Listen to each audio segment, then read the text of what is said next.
এই গল্পটা একটা শিক্ষামূলক গল্প, মিথ্যা ঘটনা অবলম্বনে, কিন্তু বিনোদন হিসেবেই এই গল্পটা লেখা হয়। যারা দেখতে চাইবে তারা দেখবে, আর যারা দেখতে চাবে না তারা দেখবে না। শুধুমাত্র আমার পরিচিত যারা বন্ধু, যাদের সাথে আমি ক্লোজ, তাদেরকে গল্পটা শেয়ার করা। এরপরও যদি কেউ দেখে, তবে কোনো ভুল থাকলে তারা যাতে অবশ্যই ক্ষমার দৃষ্টিতে দেখে। অনেকদিন আগের কথা, তখন আপেল গাছে অনেক আপেল ধরতো, কিন্তু আপেলের ভিতর পোকা ছিল অনেক বেশি। তখন কেভিন সে আপেল গাছগুলি রোপণ করে। আপেল গাছের ভিতরে কেভিন যেহেতু সে আপেল গাছ রোপণ করছিল, অথবা কেভিন সে আপেল গাছের মানে আপেল বৃক্ষের নিচে পানি ঢালছিল। সো কেভিন পানি ঢালার পর আপেল গাছে যখন আপেলের ভিতর থেকে পোকা আসতে শুরু করে, তখন আশেপাশের লোকজন কেভিনকে গালিগালাজ করে যে তার হাত ভালো না, তার হাত খারাপ, কেভিন এটা অশুভ। কেভিন কে সবাই কুসংস্কারাচ্ছন্ন হয়ে সবাই তখন কেভিনকে গালিগালাজ করে। সবাই বলে কেভিনের কারণে আপেল গাছে আপেলের ভিতর পোকা আসছে। এমন সময় কেভিনের একটা ফোন কল আসে। কেভিন বাসা থেকে বাইরে বাইর হয়। কেভিন জানতে পারে তার বন্ধু চেরির দাদিমা অসুস্থ, কারণ তার দাদিমার অ্যাংজাইটি অ্যাটাক বৃদ্ধি পাইছে। রাস্তায় প্রচুর কুকুর ঘেউ ঘেউ করার কারণে তখন চেরির যে দাদিমা, তার হার্ট অ্যাটাক হওয়ার সম্ভাবনা বৃদ্ধি পাইছে। এখন তাকে যে কোনো ধরনের একটা মিউজিক ইনস্ট্রুমেন্ট বা তাকে মিউজিক বা বাঁশির আওয়াজ শুনাইতে হবে। এমন একটা বাঁশির আওয়াজ, যে বাঁশির আওয়াজ সে আগে কখনো শুনে নাই, ডাক্তারের প্রেসক্রিপশন অনুযায়ী। তখন কেভিন সে তার বাবা একজন সাপুরিয়া ছিল, তখন সে সাপের বাঁশি বাজায়, সাপের বিন বাজায়। বাজানোর পর সাপের বিনের আওয়াজে মুগ্ধ হয় চেরির দাদিমা। তখন চেরির দাদিমা অ্যাংজাইটি অ্যাটাক থেকে কিছুটা হলেও রক্ষা পায়, কিন্তু এতে করে সেই বিনের আওয়াজে বিষাক্ত কোবরা জঙ্গল থেকে বাইর হয়, এদিক সেদিক ঘুরতে থাকে। সে কোবরা মনে করে তাকে ডাকা হয়েছে বিনের আওয়াজে। তখন কেভিন আর চেরি সারাদিন ব্যস্ত থাকার কারণে 4 দিন তার স্কুলে অনুপস্থিত ছিল। এরপর তারা তাদের স্কুলে ফুটবলের যে টুর্নামেন্ট, সেই টুর্নামেন্টে অংশগ্রহণ করতে সময় পায় নাই।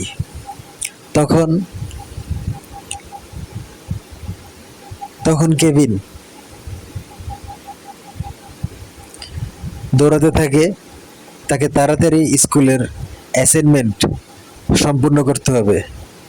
তখন কেভিন আর চেরি অনেক দেরি করে, তারা অ্যাসেম্বলিতেও ঠিকঠাকভাবে পৌঁছাতে পারে না। তখন কেভিন আর চেরি তারা যত দ্রুত সম্ভব অ্যাসাইনমেন্ট করার চেষ্টা করে। অ্যাসাইনমেন্ট নিয়ে যখন বাসা হতে রওনা হয়, তখন বাইরে প্রচুর বৃষ্টি হয়। বাইরে যখন প্রচুর বৃষ্টি হয়, তাদের অ্যাসাইনমেন্টের কাগজ আর হোমওয়ার্ক, ড্রয়িং পেপার সব কিছু ভিজে যায়। ভিজে যাওয়ার পর তারা তখন অনেক টেনশনে থাকে, তাদের কাগজপত্র সব বৃষ্টির পানিতে নষ্ট হয়েছে। এখন তারা খুব টেনশনে থাকে। এরপর স্কুলে অনেক দেরিতে পৌঁছায়, অ্যাসেম্বলি করার সময় পায়নি, ফুটবল টুর্নামেন্টেও নাম দিতে পারে নাই। এরপর কেভিন আর চেরি তাদের দুই বন্ধু তাদের অ্যাসাইনমেন্ট স্কুলের বারান্দার দেয়ালে, মানে বারান্দার গ্রিলে ক্লিপ দিয়ে শুকাইতে দেয়, যাতে অ্যাসাইনমেন্ট বৃষ্টির পানিতে শুকায়। ততক্ষণে বৃষ্টি বন্ধ হয়। কিন্তু 5 মিনিট পর যখন ফুটবল টুর্নামেন্ট শুরু হয়, তখন দুর্ভাগ্যক্রমে একটা কর্নার কিক আসে। যে কোনো একটা টিম কর্নার কিক পায়। কর্নার কিক দিতে গিয়ে কর্নার কিকের ফুটবল উড়ে চলে আসে সোজা স্কুলের বারান্দার গ্রিলের সাথে বাড়ি খায় ফুটবল যখন গ্রিলের সাথে বাড়ি খায়, তখন অ্যাসাইনমেন্ট পরে বারান্দার ফ্লোরে ছিল প্রচুর পানি, বৃষ্টির পানি জমা ছিল। অ্যাসাইনমেন্ট অনেকক্ষণ পানির মধ্যে পড়ে থাকে, তারপর অ্যাসাইনমেন্ট নষ্ট হয়ে যায় একেবারে। কাগজের অ্যাসাইনমেন্ট ফ্লোরে পড়ে থাকে, বৃষ্টির পানিতে পড়ে গলে নষ্ট হয়ে যায়। আর সেই সময় কেভিন টিফিনে বাসায় আসে খাওয়া দাওয়া করার জন্য, স্কুলের বারান্দার গ্রিলে অ্যাসাইনমেন্ট শুকাইতে দিয়ে। আর কারণ কেভিনের বাসা ছিল স্কুলের কাছে, মানে স্কুলের কাছেই ছিল কেভিনের বাসা। কেভিন বাসায় আসার পর তখন শিক্ষক আসে। টিফিনের পরের ক্লাসে যখন কেভিন আর চেরি ক্লাসে ঢুকে, তখন শিক্ষক বলে তাদের অ্যাসাইনমেন্ট কোথায়। তখন কেভিন আর চেরি বারান্দার গ্রিলের দিকে তাকিয়ে দেখে অ্যাসাইনমেন্ট নাই, অ্যাসাইনমেন্ট পড়ে আছে পানির মধ্যে, মানে বারান্দার গ্রিলের ফ্লোরে বৃষ্টির পানি জমা ছিল, ওই পানিতে অ্যাসাইনমেন্ট পরে অ্যাসাইনমেন্ট নষ্ট হয়। তখন কেভিন আর চেরিকে নীল ডাউন পানিশমেন্ট দেয়া হয়।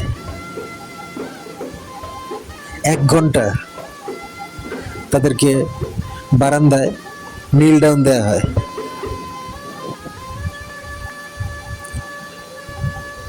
তারা 1 ঘন্টা নীল ডাউনে বসে থাকে, তাদের মন মেজাজ খুব খারাপ হয়।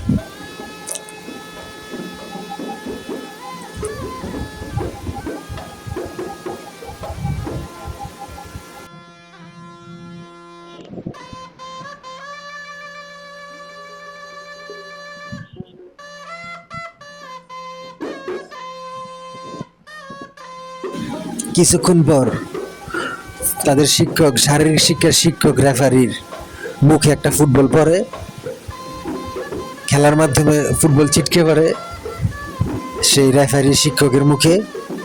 তার মুখ ব্লিডিং হয়, আর মুখে থাকা যে প্লাস্টিকের হুইসেল সেটা ভেঙে নষ্ট হয়।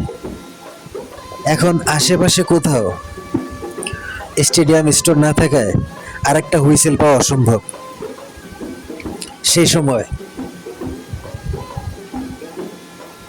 কেভিন বাসায় যায় দৌড়ে, কারণ তার বাসা ছিল অনেক কাছে। বাসায় দৌড়ে গিয়ে তার বাবা ছিল সাপুরি, তার বাবার সাপুরের যে বিন সাপের বাঁশির, সে বাঁশিটা নিয়ে এসে সে শারীরিক শিক্ষা ফুটবল রেফারিকে দিয়ে বলে, আপনি আপাতত এই বাঁশিটা দিয়ে কাজ চালান, এই বাঁশিটা বাজাবেন রেফারিগিরি করার সময়। তখন শিক্ষক খুব খুশি হয়, এই বাঁশিটা বাজাতে থাকে আর ফুটবল খেলা চলতে থাকে।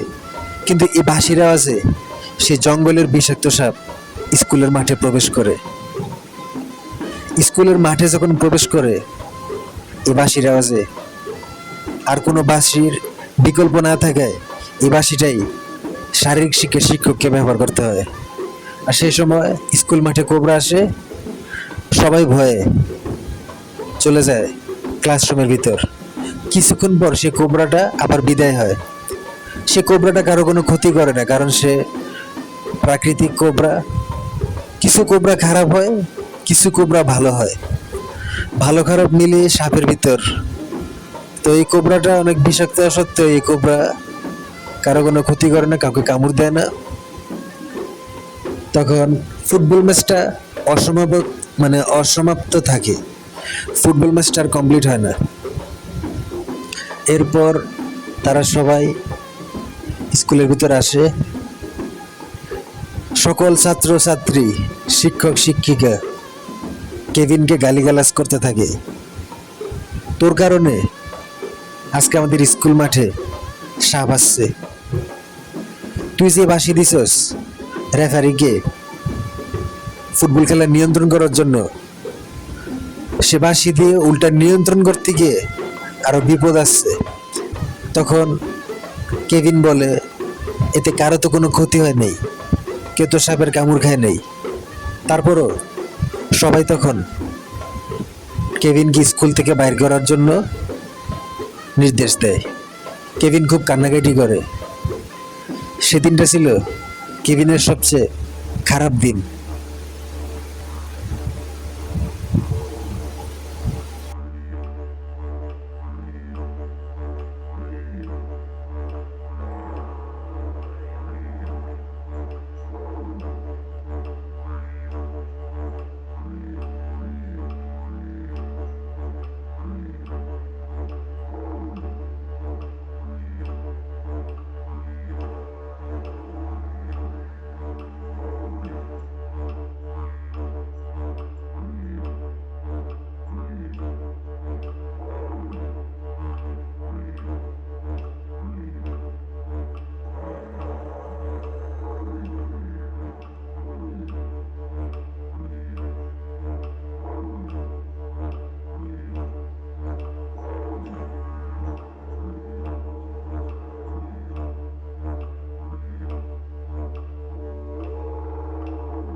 কেভিন বাসায় আসে, টিফিনের টাকা হাত খরচ বাঁচিয়ে সে তখন কিছু কার্বন পেপার কিনে ড্রয়িং বুকের উপর রেখে তারপর সে ড্রয়িং প্র্যাকটিস করে। কিন্তু এর কারণে তাকে তার বাসার সবাই মনে করে সে ড্রয়িং চুরি করে, সে হোমওয়ার্ক কপি করে, সে নিজের থেকে কোনো ড্রয়িং করে না। কিন্তু কেভিন বারবার তাদেরকে জানায় সে ড্রয়িং প্র্যাকটিস করে, ড্রয়িং বুকের উপর কার্বন পেপার রেখে হাত ঘোরায় যাতে ড্রয়িংটা কাগজে আসে। এভাবে প্র্যাকটিস করতে করতে সে একটা সময় আর্ট শিখবে। এরই ভিতর 5 বন্ধু কেভিন, চেরি, হ্যারি, লরি আর স্যামুয়েল, তাদেরকে র্যাড টিসি দেওয়া হয়। র্যাড টিসি এমন একটা টিসি, এই টিসি যাদেরকে দেওয়া হয় তারা কোনোদিনও আর পড়ালেখা করতে পারবে না, তাদের পড়ালেখা শেষ। তখন এই 5 বন্ধুকে স্কুল থেকে বের করে দেওয়া হয়। এই 5 বন্ধুকে ফালতু হিসেবে গণ্য করা হয়। তখন এই 5 বন্ধু অনেক কষ্ট পায়।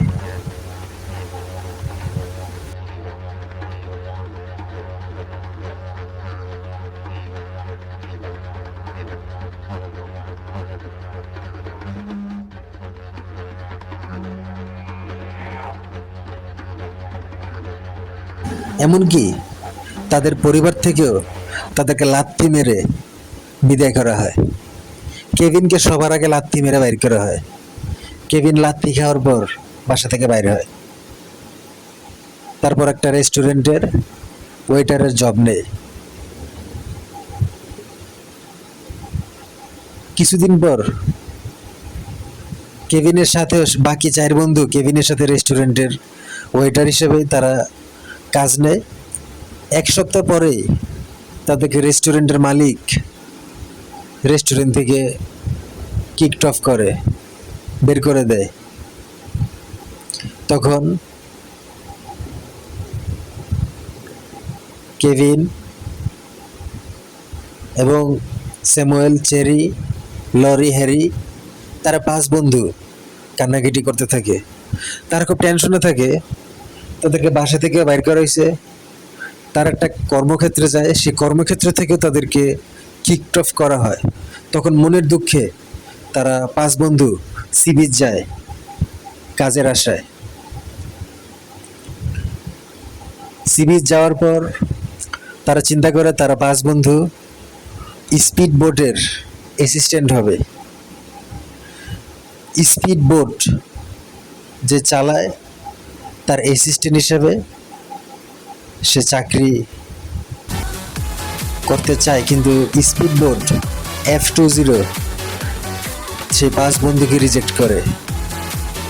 সে 5 বন্ধুকে জানায় তারা স্পিড বোটে অ্যাসিস্ট্যান্ট হিসেবে চাকরি করার জন্য যোগ্যতা তাদের নাই।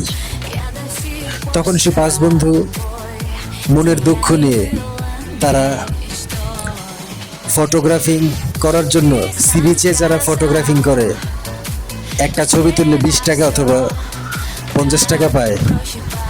এই ধরনের ফটোগ্রাফার যারা তাদের মতো হওয়ার চেষ্টা করে এবং তাদের অ্যাসিস্ট্যান্ট হতে চায়, তখন সেসব ফটোগ্রাফার তাদেরকে রিজেক্ট করে। তখন তারা খুব ব্যর্থ হয় কাজ জোগাড় করতে। তখন সে 5 বন্ধু কিচ্ছু করার নেই তাদের, তার এদিক সেদিক ঘুরতে থাকে। অ্যাটলিস্ট তাদেরকে সমাজ থেকে ব্যান করা হয়। তখন সে 5 বন্ধু নিজেদেরকে ফালতু হিসেবে মনে করতে থাকে। তখন তাদের কোনো কাজ ছিল না। এমন সময় সে 5 বন্ধু যখন সি বিচে ঘুরতে থাকে, কান্নাকাটি করতে থাকে, তারা দেখতে পায় কিছুক্ষণ আগে কিছু বড় লোকের সন্তান সি বিচে ভলিবল খেলার পর ভলিবলটা ফেলে তারা বাসায় চলে যায়। তখন কেভিন মনের দুঃখে ভলিবলে একটা কর্নার কিক দেয়, কিন্তু কেভিন জানতো না কর্নার কিক সে সহ তার সাথে বাকি 5 জন বন্ধুর কপালের দরজা খুলবে। তখন কেভিন যখন একটা কর্নার কিক দেয় সে ভলিবলটা উঠতে উঠতে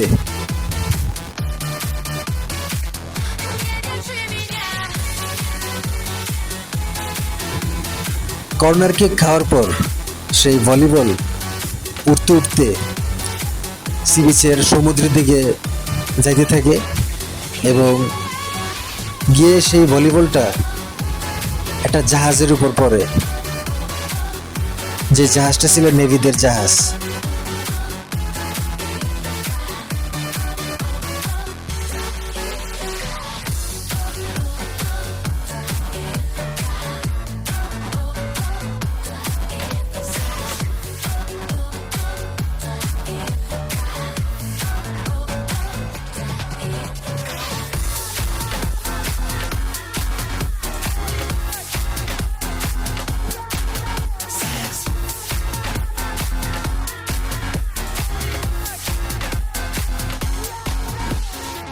Любовь была как сталь, мы улетали вдаль, но видно плавится металл. Теряя форму вновь, покинула любовь, ведь я тебя предупреждал. Секс, это был секс, это был просто секс. সেই দিন নেভি পার্টি ছিল। তখন নেভিদের একটা ছোট্ট জাহাজ পার্টি করার জন্য সমুদ্রের মাঝপথে ঘুরতে থাকে। এমন সময় তারা শিকার হয় জলদস্যুদের বিরাট বড় একটা জাহাজের দ্বারা। কিন্তু সেসব জলদস্যু বর্তমান সময়ের এবং ভবিষ্যতের আপকামিং অস্ত্র বোমা সম্বন্ধে তাদের ধারণা ছিল। হঠাৎ যখন তারা দেখে একটা ভলিবল সে জাহাজের উপর পড়ে, সাথে সাথে সেসব জলদস্যু দেখতে পায় একটা বাচ্চা তাদের দিকে বল নিক্ষেপ করে, তারা পালায় জাহাজ থেকে। আর তখন সে জাহাজ থেকে আসার পর দুইজন নৌবাহিনী আসে, জাহাজ থেকে বাইর হয়, বাকিরা ভিতরে থাকে। আসার পর বলে ভলিবলটা কে নিক্ষেপ করছে জাহাজে। তখন কেভিন দুঃখ প্রকাশ করে এবং কেভিন ক্ষমা চায় সে ভলিবল মেরে জাহাজে ডিস্টার্ব করার জন্য। তখন নেভি অফিসাররা বলে তুমি আরো অনেক ভালো কাজ করছো, কারণ তুমি যে ভলিবলটাকে মারছো আমাদের জাহাজে, আজকে ছিল নেভি পার্টি, আজকে আমরা প্রস্তুত ছিলাম না, কিন্তু সমুদ্রের মাঝপথে আজকে জলদস্যুরা আমাদেরকে ঘেরাও করে। কিন্তু জলদস্যুরা যখন দেখতে পায় উপর থেকে একটা ভলিবল আমাদের জাহাজে পড়ে, যেটা কল্পনার বাইরে, ঠিক সেই সময় জলদস্যুরা মনে করে এটা একটা নতুন মডেলের বোমা যা স্যাটেলাইট থেকে পড়ছে। আর যখন নেভিদের ছোট বাচ্চা সে পার্টি থেকে বাইরে এসে ভলিবলটা নিয়ে জলদস্যুদের দিকে ভলিবল হিসেবে মারে খেলার চলে, তখন সব জলদস্যু মনে করে আজকে তাদের আর রক্ষা নেই, তাদের জাহাজ এখনই ব্লাস্ট হবে। এটা একটা নতুন ডিজাইনের বোমা যা স্যাটেলাইট থেকে পড়ছে মাত্র নেভিদেরকে সেভ করার জন্য। আর বাচ্চাটা আমাদের দিকে নিক্ষেপ করছে কেন? যাতে আমাদের জাহাজটা ব্লাস্ট হয়। সাথে সাথে সেসব জলদস্যু বিরাট বড় জাহাজ নিয়ে তারা বিদায় হয়। তখন বাচ্চাদেরকে, বাচ্চা না, তারা অবশ্য এতদিনে অনেক বয়সে বড় হয়, তারা কিশোর বয়স থেকে একটু 2-1 বছরের বড় হয়। তখন তাদেরকে বলে তোমরা কি হতে চাও, তোমরা কি চাও, তোমরা কি কাজ চাও? তখন তারা তাদের সব ঘটনা খুলে বলে নেভি অফিসারদের। সব ঘটনা যখন তাদেরকে জানায় তাদের জীবনের কথা, তখন দুজন নেভি অফিসার বলে আজ থেকে তোমরা 5 জন নেভি অফিসার পার্মানেন্টলি, তোমাদের পুরস্কার, কারণ তোমরা আজকে আমাদের জীবন বাঁচাইছো ভয়ঙ্কর জলদস্যুর হাত থেকে। তোমাদের ভলিবল আমাদেরকে রক্ষা করছে। তখন সে 5 জন বন্ধু তারা সাকসেস হয়। এই গল্পের লেখক নিজেকে কেভিন মনে করে।